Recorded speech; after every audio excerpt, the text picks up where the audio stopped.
Indonesia memiliki beragam cerita dan kepercayaan tentang hantu-hantu yang menakutkan. Berikut adalah 5 hantu terseram di Indonesia. Genderuwo adalah makhluk legenda dalam mitologi Jawa yang sering dikaitkan dengan dunia supranatural dan kepercayaan spiritual. Dalam narasi yang berkembang, genderuwo digambarkan sebagai sosok makhluk jahat yang menakutkan, berwujud besar dan berbulu, dengan wajah yang menyeramkan. Menurut cerita rakyat, genderuwo diyakini dapat mengganggu manusia, terutama wanita dan anak-anak. Konon, mereka suka mengganggu orang-orang yang tinggal di tempat yang sepi atau terisolasi. Genderuwo sering dikaitkan dengan malapetaka, penyakit, dan kemalangan yang menimpa orang-orang yang berurusan dengan mereka. Meskipun genderuwo sering diasosiasikan dengan kejahatan, ada juga versi cerita yang menggambarkannya sebagai makhluk yang melindungi alam gaib atau penunggu tertentu. Dalam konteks ini, mereka dianggap memiliki kekuatan supranatural dan bisa dihubungi oleh orang-orang tertentu untuk mendapatkan perlindungan atau bantuan. Percaya atau tidak, cerita tentang genderuwo telah menjadi bagian dari warisan budaya Jawa dan terus diceritakan dari generasi ke generasi. Meskipun dalam zaman modern ini keberadaan genderuwo tetap menjadi misteri dan kontroversial, banyak orang yang masih mempertahankan kepercayaan pada entitas ini, dan cerita-cerita tentang genderuwo terus hidup dalam khazanah kebudayaan.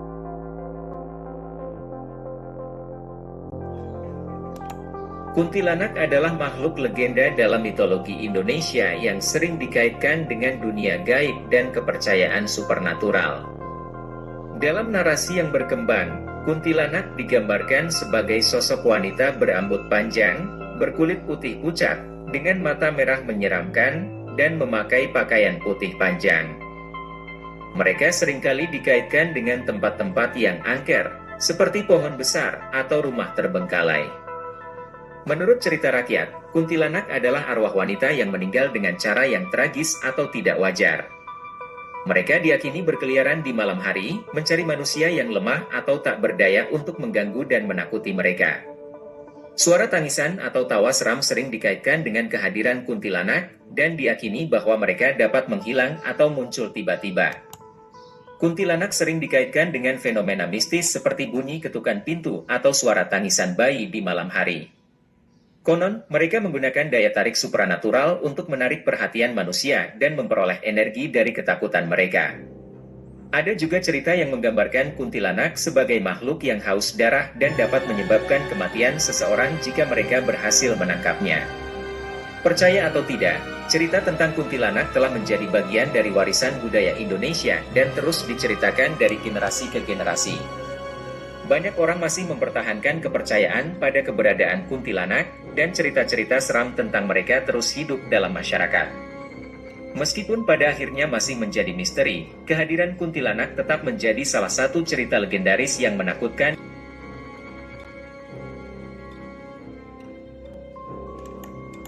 Pocong merupakan makhluk halus atau hantu yang diyakini oleh masyarakat Indonesia, terutama dalam tradisi dan kepercayaan lokal. Pocong seringkali dikaitkan dengan kematian dan kehidupan setelah mati. Konon, pocong adalah jiwa seseorang yang telah meninggal dunia dan terjebak dalam kain kafan. Mereka tidak dapat melepaskan diri dari kain kafan tersebut, sehingga mereka melompat-lompat dengan tubuh terbungkus dalam kain tersebut. Pocong biasanya dikatakan muncul di sekitar kuburan atau tempat pemakaman. Dalam beberapa versi cerita, pocong diyakini menjadi pengawal atau penjaga bagi kuburan atau makam seseorang.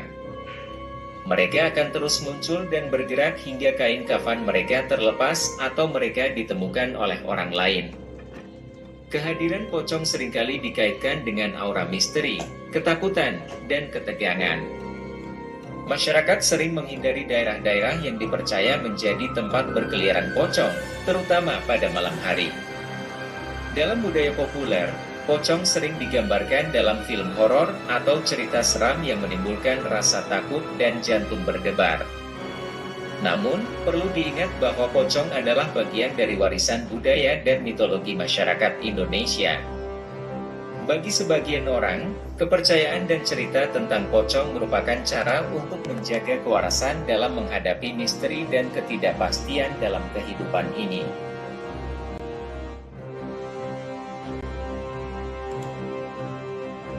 Wewe Gombel adalah makhluk legenda dalam mitologi Jawa yang terkenal dalam cerita rakyat Indonesia. Dalam narasi yang berkembang, Wewe Gombel digambarkan sebagai sosok wanita tinggi dan kurus, dengan rambut panjang yang kusut dan mengenakan pakaian kumal. Mereka sering dikaitkan dengan kehidupan di pedesaan dan sering dihubungkan dengan anak-anak yang hilang. Menurut cerita, Wewe Gombel diyakini bertanggung jawab atas hilangnya anak-anak yang nakal atau yang sering berkeliaran tanpa pengawasan. Konon, mereka menggoda anak-anak dan mengajak mereka pergi ke tempat terpencil. Beberapa versi cerita menyebutkan bahwa Wewe Gombel menyayangi anak-anak yang ditinggalkan atau ditinggalkan oleh orang tua mereka, dan mereka membawanya pergi ke tempat yang aman dan merawat mereka dengan baik. Dalam kepercayaan tradisional, Wewe Gombel juga sering dikaitkan dengan gangguan kejiwaan atau masalah psikologis yang dialami oleh ibu-ibu muda setelah melahirkan.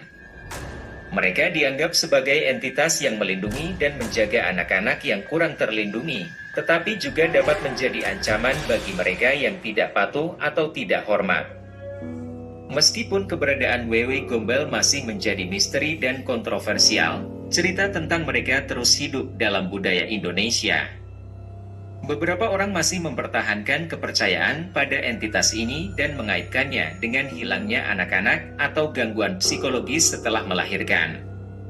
Apapun kebenarannya, cerita tentang Wewe Gombel menggambarkan ketakutan dan perhatian terhadap perlindungan anak-anak dan kesejahteraan ibu dalam budaya Indonesia.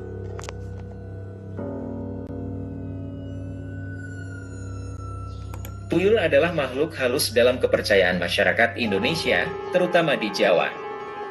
Meskipun seringkali dianggap sebagai makhluk yang nakal dan suka mencuri, konsep tuyul memiliki berbagai interpretasi tergantung pada kepercayaan dan cerita yang berkembang di masyarakat. Secara umum, tuyul diyakini sebagai makhluk kecil dengan bentuk seperti anak kecil yang memiliki kemampuan supernatural. Mereka biasanya digambarkan dengan rambut acak-acakan, kulit gelap, dan mata merah. Tuyul juga dikatakan memiliki kemampuan untuk menghilang atau bersembunyi dengan cepat. Dalam cerita rakyat, tuyul sering dihubungkan dengan kegiatan mencuri, terutama harta benda atau uang. Konon, mereka mampu mengambil benda-benda berharga yang disembunyikan di tempat-tempat tersembunyi. Beberapa orang percaya bahwa tuyul dapat dijinakkan dan dimanfaatkan untuk membantu mencuri harta orang lain, sementara yang lain menganggap tuyul sebagai ancaman dan harus dihindari. Namun, ada juga pandangan yang berbeda terkait tuyul. Beberapa kepercayaan menganggap tuyul sebagai makhluk yang dapat membantu pemiliknya dengan cara mencari harta tersembunyi atau menjaga kekayaan mereka. Tuyul dalam konteks ini diperlakukan sebagai penolong atau penjaga yang setia. Meskipun keberadaan tuyul masih menjadi subjek perdebatan dan spekulasi, cerita tentang mereka terus hidup dalam kebudayaan Indonesia. Apakah tuyul dipandang sebagai makhluk yang nakal atau sebagai pembantu? Kisah-kisah tentang mereka seringkali berfungsi sebagai peringatan atau cerminan dari nilai-nilai moral dalam masyarakat, termasuk penghargaan terhadap kerja keras dan keadilan.